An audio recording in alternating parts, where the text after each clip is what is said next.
And we are live. Hello, and welcome to the Lion Show with your host, your favorite business coach, Robert Lyon. Today, we have a special one for you. All right. So, really listen in, tune in. We got Nicky Billou. He's a podcaster, best-selling author. He's an online success coach. He's a thought leader. His podcast is actually the Thought Leader Revolution. So, the revolution won't be televised, it'll be podcast. And so, Nicky, why don't you kind of introduce yourself and tell everybody a little bit about who you are and what you're up to? First of all, brother, thanks so much for having me on the show. It's an honor to be here. Secondly, I'll tell you a little bit about my backstory. I'm originally an immigrant from the Middle East, from Iran. And back in the late 70s, there was a revolution in Iran, the Islamic Revolution. And when that happened, my family were Christians. My late father, God rest his soul, had the foresight to realize this would not be a great place to raise his family. So he took us out of Iran and he brought us to Canada. And I thank God every day that Dad had the foresight to do that for us, because we get to live in a free country. And I know it's very popular these days among certain circles to denigrate the West, to denigrate America, to denigrate Canada and say it's oppressive, it's so racist, and it's so sexist. Nothing could be further from the truth. That's a load of bullcrap. This is the freest, most tolerant society on earth that ever was, that ever will be. We are all lucky that we get to live here. We are all lucky that we get to experience the rare air of freedom that Canada, the United States, and other parts of the West offer us all. And for me, that's what motivates and inspires me to go out and do what I do, because I believe in freedom. I believe every man and woman was put here on this earth to be free by their Creator, God Almighty, my Lord and Savior, Jesus Christ, intended for us to give all the glory to God, but to live free here on earth. And entrepreneurs, really, to me, are the greatest people on earth. My late father, again, he was an entrepreneur, and he was a man who just uplifted people. He gave them chances in business. He also was generous. He would buy people houses, apartments, and cars. And you're going to think to yourself, did I hear him right? Did he say his dad bought people houses, apartments, and cars? You heard me right. And you might go, who would do that? And that's a great question. Who would do that? Indeed, my father would do that. Now, why would he do that? He would do that, A, because he believed in being generous and giving the glory to God. He's a Christian man as well, and he believed in giving. He believed in giving, man. But B, he could. He had the means and the wherewithal to be able to be that generous because he was an entrepreneur. And every entrepreneur to me is a hero. They've got the courage, the guts to go after their dream. They've got the wherewithal to be out there and make the world a better place. Because an entrepreneur has a dream, man, jobs get created. You know what I'm saying? Innovations happen that make our world a better place. The human race moves forward. Steve Jobs said in that beautiful ad that he created when he first came back to Apple, think different. Here's to the crazy ones, the innovators, the visionaries, the round pegs and the square holes. They're not fond of rules, and nor do they truck with the status quo. Amen, they man. move the human race forward, right? Mm-hmm. And I just go, man, every entrepreneur is all about that, right? And my dad was that. And so I wanted to be just like my dad. I wanted to be an entrepreneur, and I wanted to help other entrepreneurs, right? And there's so many entrepreneurs out there. They're good people. They got big hearts, but they haven't got the courage to put themselves out there because they don't want to come across as pushy or salesy or like they have commission breath. They don't want to come across that way, right? So they don't go after business that they should. And this is bad because they lose out on that business, right? They lose out on the financial wherewithal that gives them. That client loses out on a good person who could help them out. You know, they end up going with some charlatan marketer who doesn't deliver the goods, but takes their money. So the sum total of goodness in the world comes down, man. So I'm all about helping those folks reframe selling to serving, because nobody wants to be sold, but everybody wants to serve and be served. And that's what it was all about, man. That's what I do. That's who I am. That's what I'm all about. And I also show people how they can stand out from the sea of sameness. So they're not just saying platitudinous things like, I give good service, I'm honest. Man, everybody says that. You got to have something real to say that has you stand out, right? And that's what we help people do. We help them stand out, dial in their message. We help them serve, not sell. And we help them get the business they ought to get, because this world needs them at their best. And that's what we're all about, my brother. I love it, man. Well, I want to give you a salute, man. You're out here doing it. You're writing books, you're publishing podcasts, you're changing lives. What is something, give us a little peek into Nicky's life. So what have you been doing to push your business forward lately? What's kind of like your weekly routine? What are you seeing in the world right now? Well, the world right now is a crazy place, right? The last 2.5 years, we've had pandemics, and then the pandemic wasn't all that bad, to tell you the truth, and wasn't nearly as dangerous as they said it was. It was like a bad flu. But the response to the pandemic from the governments, that was absolutely horrible, unless you happen to live in Florida or South Dakota or Sweden or one of those places that didn't absolutely respond to it like they'd lost their minds, right? So people have been hurting. People have been scared. Oh my God, a lot of businesses have gone out of business. 40% of companies are out of business. And there's a lot of people right now that are dealing with inflation. The official rate is 9%. The actual rate is more like 30%. I mean, the price of gas has tripled. The price of food and groceries is going up. So those are the things that we all need to understand. And what I'm all about is I'm looking for good people to serve. I'll tell you a little story, man. Every single day I look for someone like this lady that I'm about to tell you about. So a few years back, this lady was one of the top people inside of the transformational program industry. She was the director of a large multinational global transformational company. They've been around since the late 60s. And then she brought someone in. This dude and her, they initially got together really well, but after a while they didn't, and she was out for 18 months. She was lost. She came, she joined us. We showed her how to serve, not sell. We showed her how to position herself. And so this lady, within a short period of time, brother, we got her in our first month to $10,000 in income, and our second month to $12,000, and our third month to $18,000, and our fourth month to $62,200, brother. And that figure will become germane for you in a moment, because let me tell you something. It was incredible. So my oldest son, plays high-level soccer. He's a very, very good player. He's either going to go pro or he's going to go to a university and get a scholarship. And awesome. At the age of 12, he was going to this tournament in Ottawa, which is about 4 hours away from Toronto, 5 hours away from Toronto, where I live. And this lady, she lived in Ottawa. So we went there for the tourney. I called her up and I said, hey, my son and I are in Ottawa for a tourney. You have a son his age. You want to bring him out? The two kids meet, and we'll go have some lunch together. She goes, that sounds great. So we did that. The kids had a great time. We talked for about an hour or so, had lunch, and then I took off for Toronto. 2 weeks later, we had our quarterly thought leader immersion workshop, branded thought leader immersion workshop. And we were at the section where we were talking about our upsell into our year-long mastermind educational program. And I always ask my people to come talk about their experience. It's more effective enrollment technique than me doing all the talking. So I said, anyone have anything to say? And she just bounded on the stage. She says, I do. And then she immediately proceeded to cry. And I'm like every red-blooded male, when a female cries, I started to panic. I'm like, why is she crying? What the hell's going on here?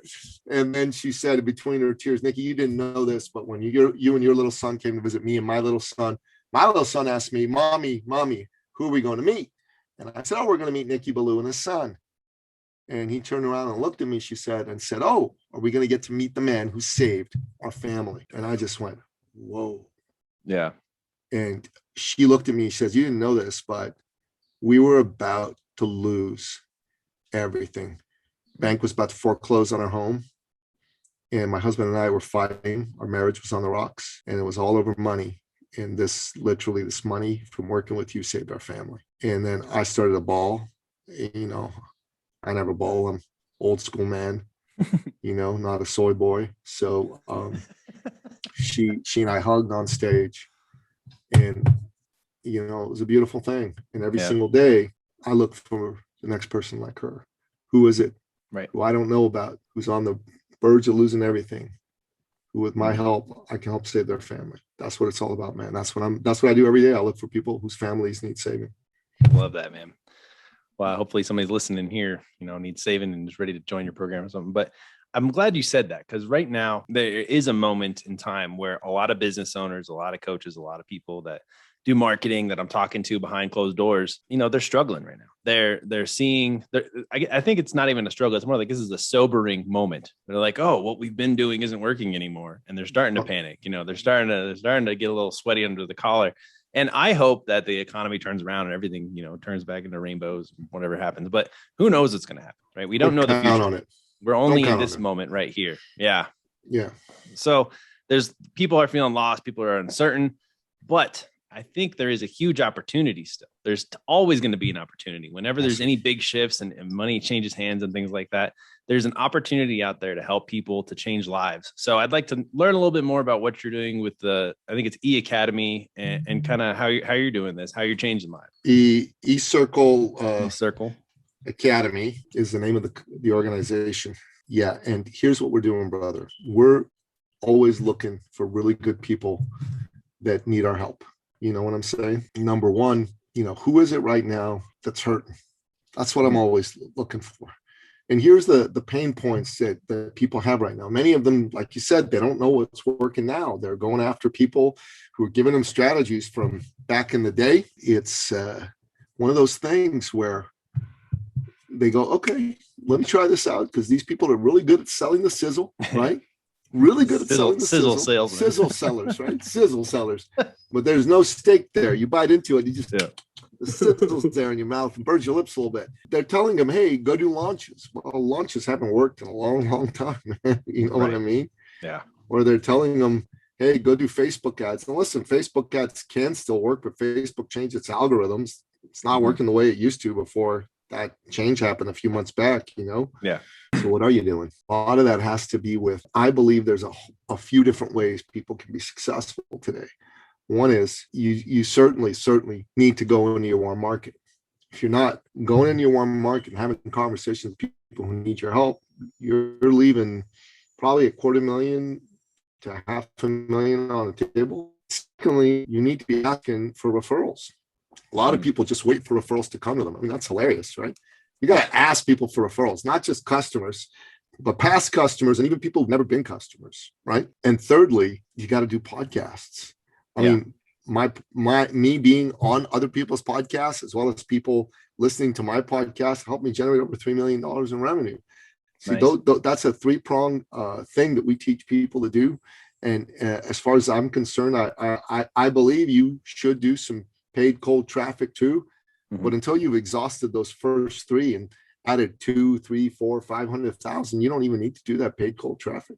Right. So that's what we work with people to do. But the most important thing before any of that can work is you got to have a dialed in message.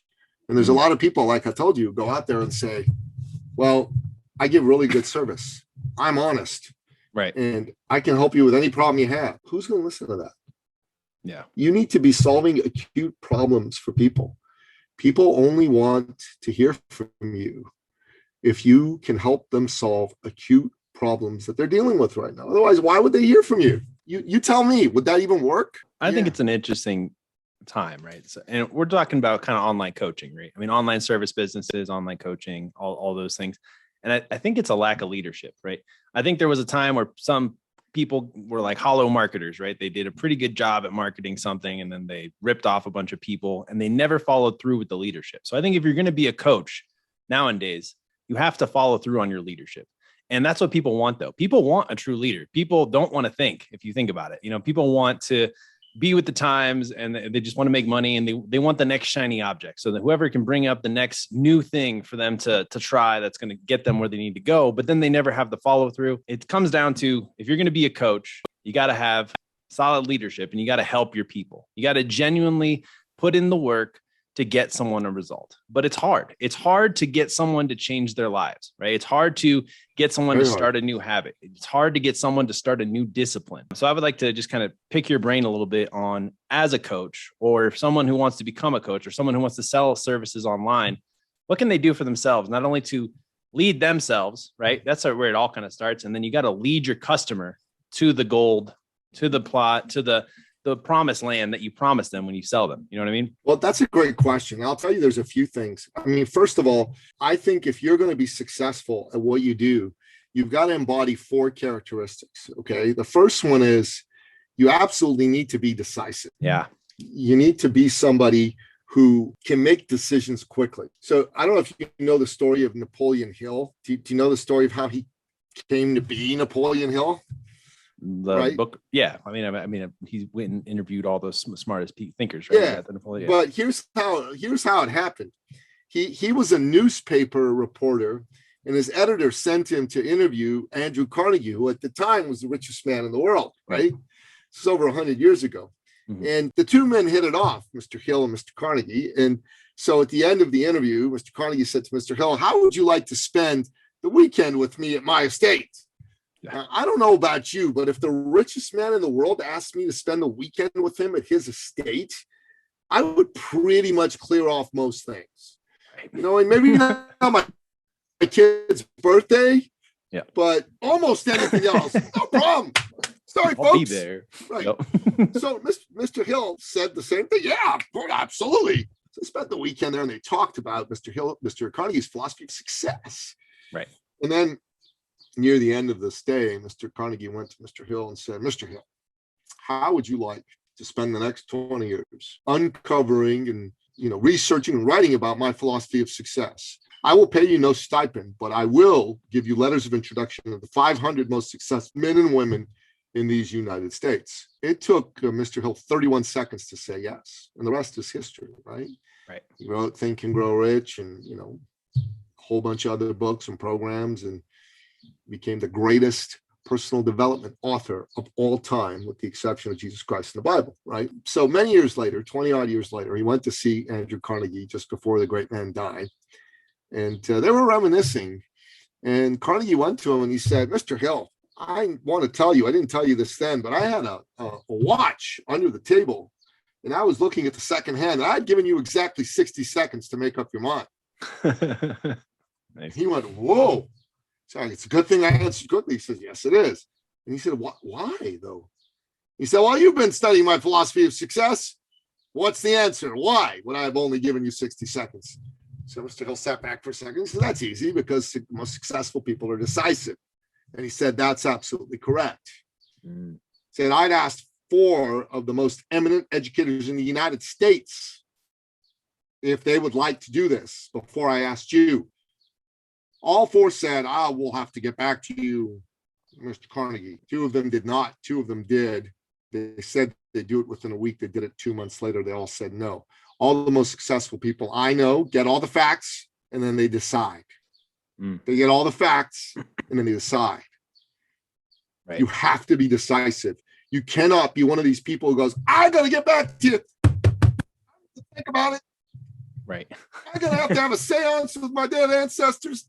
Oh my goodness. I never do anything without thinking about it first. Well, that's why you're a loser. That's why you only make $3,000 a month instead of $300,000 a month. Right. You got to be decisive. Secondly, immediate, you got to be committed. You know the facts. You're a yes or you're a no. You're not a seance. I need a seance. I got to tell you. Secondly, you got to be committed. Yeah. Committed to your goal, to your dream, to your vision. If you have made no more than $75,000 a year for the last couple of years, and you want to be making $75,000 a week, you got to be committed to that goal. Committed. No dilly-dallying, no dabbling, no hobbyisting. Commit.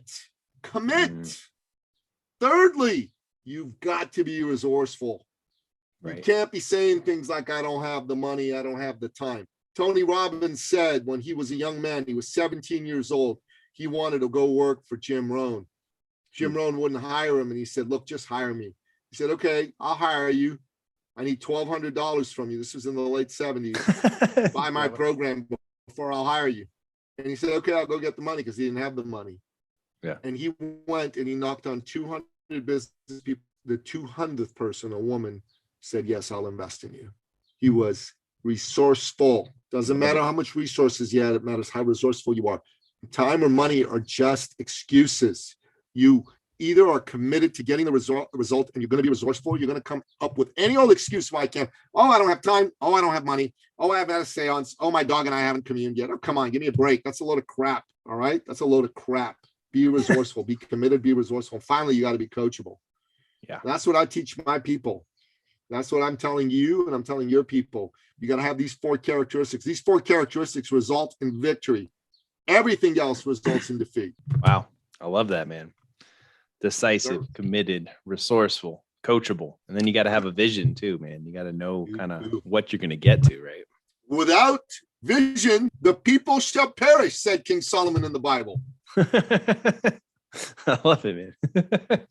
That's so cool. If people want to step into this world, well, actually, I'd like to know a little bit about your origin story. I know we're going pretty deep, but how did you start your coaching business? How did you begin this journey of helping others and doing what you do now?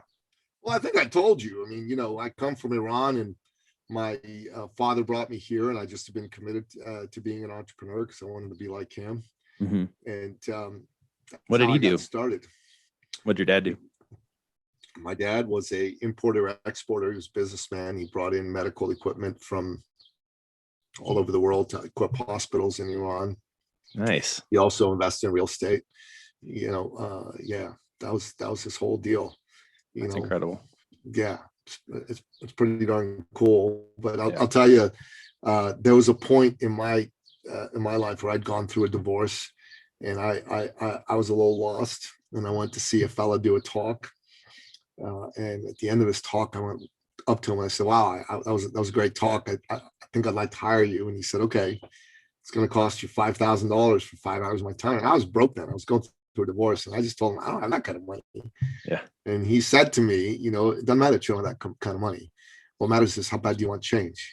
If you want change, you'll be resourceful. You'll come up with the money." I said, "All right, give me a couple of days."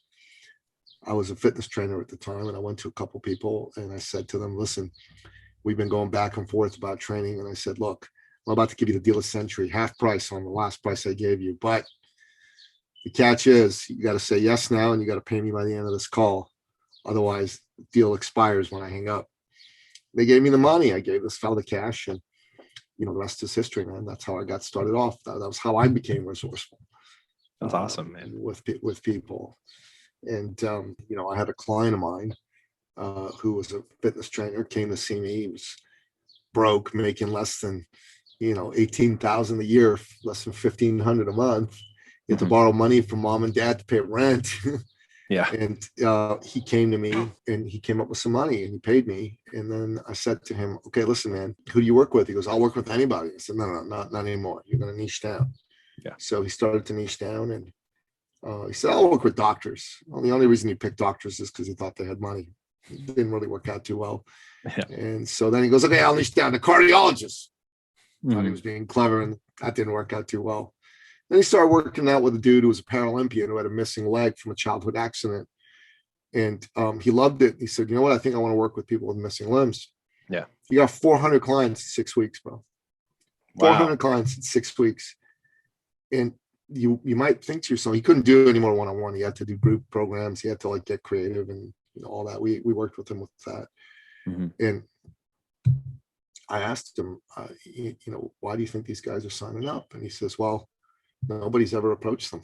And I'm like, "Oh, nobody's ever approached them?" He goes, "No." And I'm telling them, you can work out. The fact that you have a missing limb doesn't mean you can't work out. So the message he was giving them was not just, you should work out. It was like, you probably have this thought, as a person with a missing limb, that you can't, you're somehow less than because you're missing a limb or missing 2 limbs, right? The belief, the self-belief had been shattered, or at the very least diminished. Yeah. His message was, fuck that. Your self-belief is going to be high because I'm going to turn you into a physical beast and a badass. And that's why he signed up 400 people, man. That was a powerful message. Yeah. And they all needed it, obviously. So. Wow. I believe I was reading your website, and it's like, how do you stand out in the marketplace right now? Because, everybody and their cousin is a life coach now. Everybody's DMing you 10,000 times. How do you do it? Or what is your thinking? Well, first of all, I think being a life coach is basically saying you're nobody.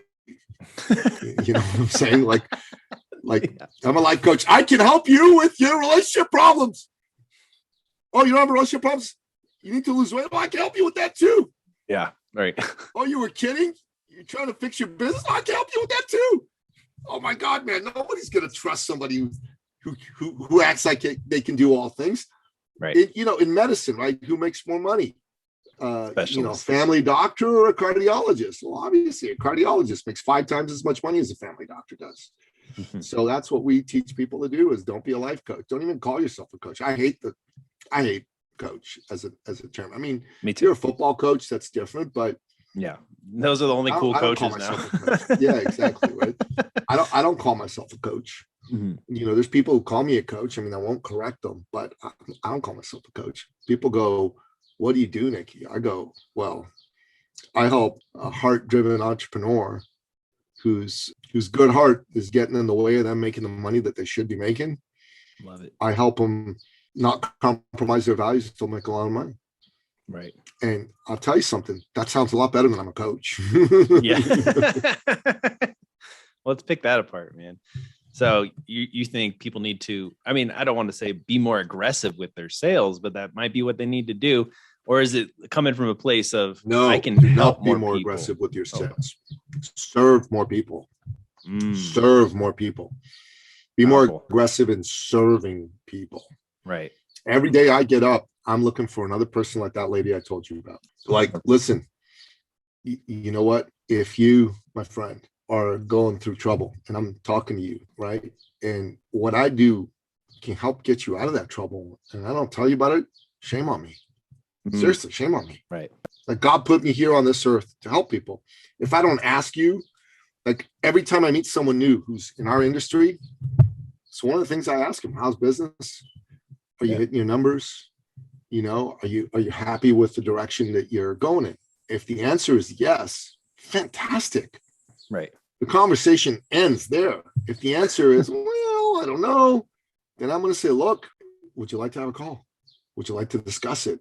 Right. See if we can put a blueprint together to help you fix it. Mm-hmm. No cost to the conversation. That's how I figure out who I can serve. And at the end of that conversation, that call, I go through a process. I ask people a bunch of questions about them, what's bothering them, what's not working, why it's not working, and I help them go deeper and deeper into that. Yeah. Someone just says, I'm not making as much money, I need more money, I need more clients. Well, that's not deep enough. Why aren't you getting more clients? Well, it might just be that they're trying to be all things to all people, so they don't stand out. Nobody wants to buy from them. Yeah. It might be that they've always been one of these people who never had to sell. Yeah. Right. Never had to ask someone for business. Business always came to them, and that's dried up. Yeah. It might be they need to reframe how they look at that. I don't know, but I'm going to get to the bottom of why they don't have enough clients. And then I'm going to get to the bottom of what the impact of that is. Like, is that causing them problems at home? Is that preventing them from taking vacations? Is that putting stress on their marriage, stress on their kids? Yeah. I want to know what's bothering them. That's what I do. But at the end of that, brother, that's when I can decide, can I help them or not? You know what I'm saying? Yeah. What are you seeing right now in the marketplace that a lot of these coaches and business owners are struggling with the most once you get down to those deeper levels? Is it a self respect, not a self-respecting, but like a, what is it, courage or something? Or is it, what are you seeing? Well, like we talked about before in the conversation, right? Like the times are tough. People are feeling a little bit uncertain, a lot uncertain. And they're just lacking the confidence to be themselves and move forward. Wow. And when you give somebody the confidence and the conviction that it can be done, look, I started working 3 years ago with a lady who's a naturopathic doctor, right? And she was successful when I met her. She made, 6 figures. Yeah. But it was low 6 figures, right? And she wanted to do better. And she wasn't a businesswoman. She was a doctor. And over a 3-year period, she's gone from doing 6 figures a year to doing 6 figures a month. Wow. How'd that happen? Well, she decided she wanted that. So she was decisive. She committed to it. She was resourceful. She came up with the time and the money to do the work. There was no bitching about any of that. And she was coachable. She took the coaching. She did what she was coached to do. That's how it works, man. And if someone's listening to this right now and your business isn't where you want it to be, you're not hitting your targets, and you don't know what it's going to take to turn it around. You just don't. You're like, everything I'm doing ain't working. Then I want to talk to you. Yeah. I want to get to the bottom of why that is. If we can get to the bottom of why that is, we can show you a solution. And honestly, for most people, the bottom of that why that is somewhere along the lines of, they've never had to, they don't want to come across as salesy, they don't want to come across as pushy. So we help them reframe that. And they've not found a way to dial in their message so the people that need to hear from them understand why they can help them, how they solve an acute problem for someone else. We can help them with that too. Now, that doesn't happen instantly. I can't just tell you that and it's done. Snap my fingers and it's done, right? But that is, in a nutshell, the solution. And then we deliver the solution with what we do. And once we deliver the solution, it'll work. Beautiful things will happen. They'll make more money.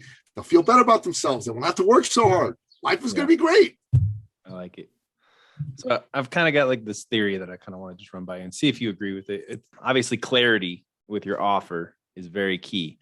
But I'm realizing that with a lot of the big coaching businesses that are successful, they're selling a really big dream, and I think this is motivational and it gets people to pull out their wallet and to buy your product. Do you think that's accurate? Like whoever sells the biggest dream will win in the sales conversation? Because if you can motivate someone to a bigger dream, to be more than they are, is that a good tactic, or what do you think on that level? Okay, so I don't believe in tactics. I got to just tell you, I mean, this is one of the things that I think is like, that's the sizzle sellers do tactics, right? Let's sell the big dream. Let's do that. I think that everybody needs to know the reality of why they're hurting. They need to know the hell that they're in. Yeah. And they won't get out of the hell until they get clear they're in hell. Okay. My job is to help them see that they're in hell and then help them decide to get out of hell. That's my job. Nice. If I do that job well, then they'll paint the heaven, the dream. It's not my job to dream for them. I can't dream for you. You got to dream for you. What I can do, though, is I can help you see what the hell you're in really is all about. Because imagine you go to a doctor's office and you're bleeding. Yeah. If that doctor doesn't stanch the bleeding, they're engaging in malpractice. Right. Right? Like, I got to tell you, you're bleeding. We got to stop the bleeding. You know what I mean? And that's how I approach a conversation with a potential client. I want to know how bad they're bleeding. Yeah. If they're bleeding bad enough that my kind of help's needed, I'm going to tell them, let's do this. Let's stop the bleeding. Then it's up to them to decide if they want to stop the bleeding or not. If they don't, they're going to lose their dream. I got to tell you, I've had lots of people that I've had conversations with who I know should have used me and they didn't. It's a fact. Right. I've checked in with about 24 of them over the years. Yeah. Nothing changed. Nothing changed. They're still bleeding. And I feel bad about that, but I can't want it for them more than they want it for themselves. Right. No, I agree with that. I think that's another good way to not sell your coaching more, but it's just like, after a call, it should feel like, man, if you don't join me, you feel dumb. It's like, that's how you make a good offer. Not in a respectful way, obviously, but it's like, you need this more than I need to help you. You know what I mean? This is the for truth you. of the matter is, brother, listen, in the month of July, I made a lot of money. Nice. I made a lot of sales. I honestly don't need to sell any more this year. Being candid with you, I'm good. Yeah. Right. But the people still need me. Yeah, exactly. They still need me. I could take the rest of the year off. I'm good, but they need me. Right. And my job in a conversation is to help them see not so much that they need me, but they need to do something to solve their problem. And that I am the best person to help them solve their problem. But that's what I'm all about.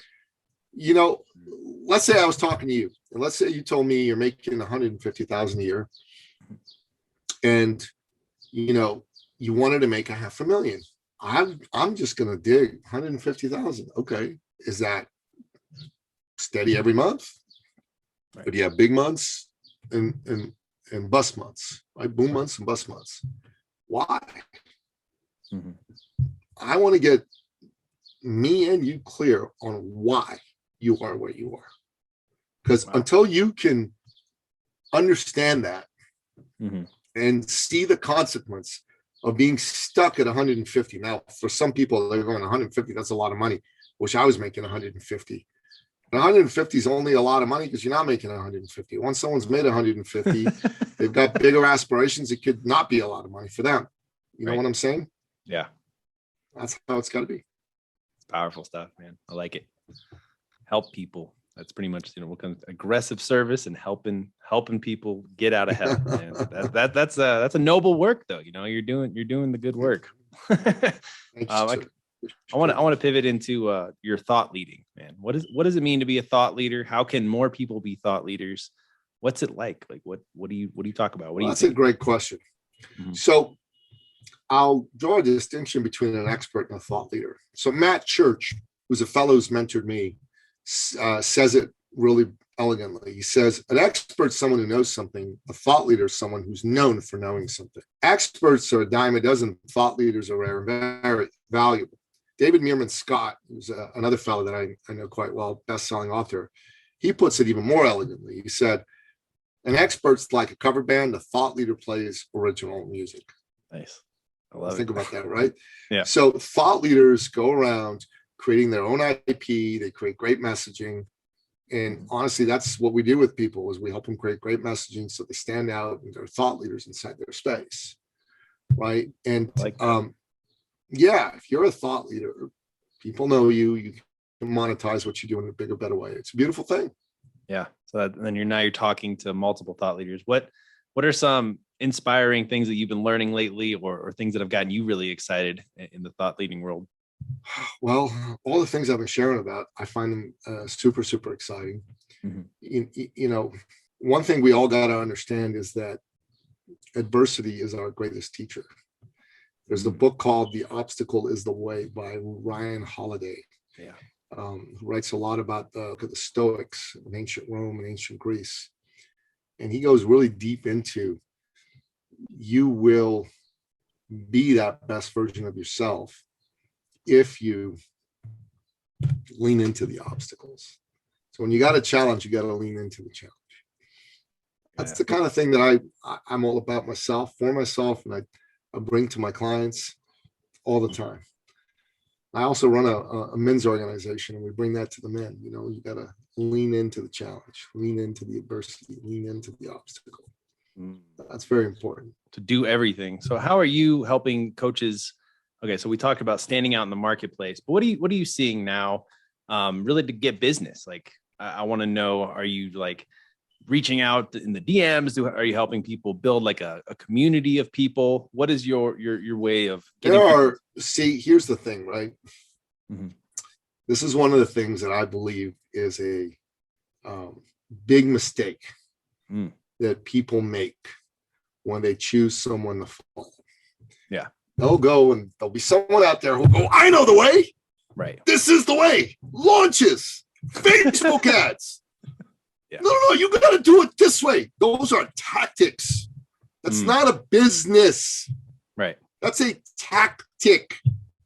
A business is about delivering X outcome to solve Y acute problem. Right? Right. For Z people. That is what a business is. Right. There are various tactics and strategies you can use, but I don't believe that anybody should market the tactics and the strategies. Currently, I teach my clients that there are 4 tactics and strategies that you ought to be using. Number 1 is your warm market. Most people don't go into their warm market nearly enough.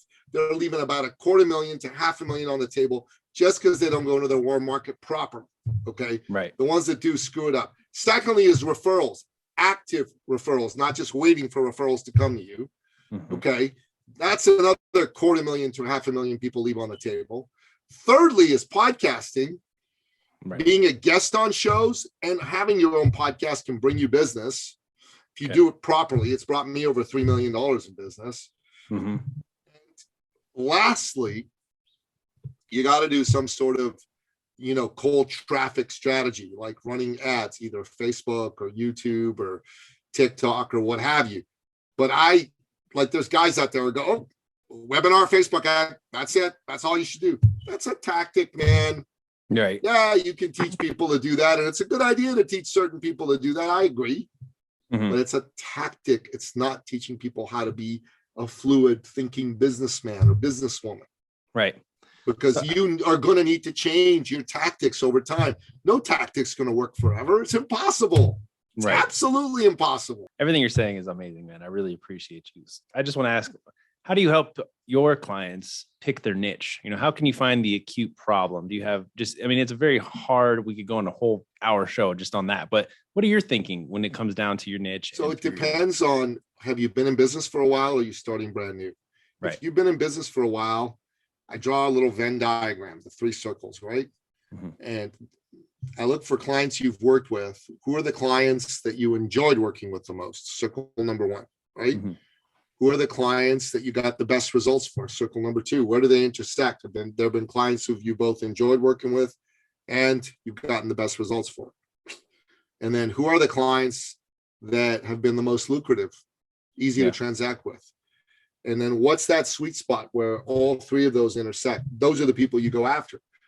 That's how you go after your niche, right? Because if you don't do it that way and you just go, I'm just going to take anybody, you're screwed. You're absolutely screwed. It's not going to work out really well for you, right? And that's how I would do it. Now, if you're starting brand new, here's the dirty little secret: starting brand new. It doesn't really matter. You just got to pick somebody and go after it. You got to give it a try until it works or doesn't work. If it works, great, keep going. If it doesn't work, toss it, start something else. Yeah. I love it. I'm all about creating, brilliant work, so I want to work with good people. What are your tips, I guess, on like getting referrals, maybe building some case studies? Like, just, do you have any insight on that? Well, you get referrals by asking for referrals, brother. You get referrals by asking for referrals. Yeah. You won't get them any other way. Yeah. You gotta tell all your clients that you're working with that you intend to ask them for referrals once you've done a good job for them. Right. Don't just wait for them to come to you, right? Yeah. And I ask people to give referrals, not for me, right, but for everybody involved, for their friend who's hurting and needs this type of help, for themselves to feel good that they helped somebody, and for me. It helps all of us. So that's asking for referrals. A lot of people just don't bother asking. They just wait till the client gives it to them. And that is so short-sighted. Right. You got to have it so in your system. Have to do it. You got to do it, man. Like, listen, we ask for referrals constantly. Constantly. I have someone right now inside my business that is about to give me 2 great referrals. I'm going on vacation for a week, but when I'm back next week, I'm calling my client up. She's got 2 referrals for me. We took her out to dinner. I work with my lady. My lady and I took this client out to dinner, and we had a nice time. And while we were having dinner, I asked her. Yeah. She says, yeah. She gave me those 2 names. Some help. Yeah. So I was like, awesome. Awesome. But if I hadn't asked that, I wouldn't have gotten it, right? Yeah, exactly. That's what you got to get. Yeah. You're doing good work out there, man. I appreciate you. So I got 2 questions that I ask everybody who comes on the show. But before we get into that, what is the best way for people to get in contact with you and find you online and get into your world? Look, if you're a business owner and your business is hurting, go to my website, eCircleacademy.com. There's a button on the top right-hand corner that says book a success call. Best thing to do is have a conversation with me and book a success call. So I'm not one of these people who believes, hey, let's just get connected on social media and then do nothing. Right? Like, sure, you can do that. I'll say yes, but let's have a conversation if your business is hurting and you need help. That's what I'm interested in having a discussion about. And the way to do that is go to eCircleacademy.com and then click on the button in the top right-hand corner that says book a success call. I love it, man. And like, who's your customer avatar? Like, if you're listening out there and you're trying to start a coaching business, or if you have a coaching business, or if you're a business owner and you want to grow, is that kind of it? We don't look. We can help coach someone starting out, but it's not our ideal situation. Ideally, someone's been in business for a while, and they've had some success. Right. But right now, they're stalled. They're stalled for a variety of reasons. And someone's making $1 million a year, you know what? Even if they're stalled, they're usually not someone who's going to come and say, hey, I want help, in my experience. Have I had a few of those guys? Yeah, but very, very few. Very few beginners, very few of the guys who are already at 7 figures. But, someone is not there and wants to be there. Yeah, those are the folks that we can help. Not to say that I won't take a call if you're brand new and you still want to have a call. I'll have a call with you. And if you're a 7-figure coach or consultant and you want to have a call, I'll have a call with you. It's not a problem. It's not about, I don't look at each call as, oh, this is going to turn into a sale. Otherwise, it's not worth my time. That's bullcrap. Right. I just want to talk to good people, because I know if I talk to a certain number of good people and we have a certain number of good conversations, the good Lord is going to ensure that I'm taken care of. Right. And enough of those people are going to go, yeah, let's do this. Cool. And they're going to go, yeah, let's do this, not let's do my program. And that's Right. another piece of advice I'll give your people, but let's solve my problem. You Yeah. should always talk about solving people's problem, not doing your program. Who cares about your own program? That's like a real good piece of wisdom right there, honestly. Yeah. Everybody's on the program. You should just be trying to solve people's problems. People need help, and people are happy to pay for things if it's going to help them. Exactly. You know? Exactly. Yeah. Well, perfect, man. So these questions are kind of general, but just tell people the truth. And we've already kind of touched on some of these, so I apologize. But I just want to know, I'm really interested in the listener's success, right? I'm just interested in success kind of in general. So are there any tips or just life experience that has helped you to be successful, to feel more successful, or to find success? Well, that's what the entire call's been all about, man. I've given you all the tips that people need to follow through. I think if there's anything I want to leave people with is don't try to do this by yourself. So jump on that success call and be decisive, committed, resourceful, coachable. That's beautiful. Yeah. And then what is it that really motivates you, man? What gets you, fired up and really just going? Good person who needs my help. Just like that story I told you about the lady and her kid. Yeah. That's what I'm looking for, the next person like that. You can help. And what's one habit that the keyword is impact that you started doing that really had an impact, or that you could see a result, either habit or discipline? Daily exercise, brother. Exercise? Lifting weights? Exercise. Yeah. Gets you. Everybody, the more you exercise, the smarter you're going to be. That's been proven by science. Yeah. Just kind of curious. Do you think there's a connection between health and wealth? Yeah, it's been proven by science. I mean, I've had so many clients that I've worked with over the years who've told me, I used to be a top trainer. I used to have folks who told me the fact that I work out is worth probably $20,000 a month in income to me because I got more energy to work. Yeah, that was true. You feel better, you do more, you got higher vibrations, you're getting more things done. 100%. 100%. Well, I appreciate you coming on the show, man. We went through a lot of great stuff. Any last thoughts before we kind of wrap up? Look, you're living in tough times right now. Don't lose faith. Don't lose hope. Mm-hmm. We are still living in a free society, and a free society gives you the opportunity to go after your dreams. So go after your dreams, go after them in a big way. All right, perfect. We got all the links in the show notes, everybody. Definitely check out eCircle Academy. All right, man. Well, thanks, Nicky. Thank you for coming on. Thanks, everybody listening. Hit me with some subscribes. Share this with somebody who really needs help, who's ready to get out of hell, and who you're really ready to aggressively serve and go make some money out there. Be sure to reach out to Nicky. I appreciate you. Talk to you in the next one. Bye. Cheers.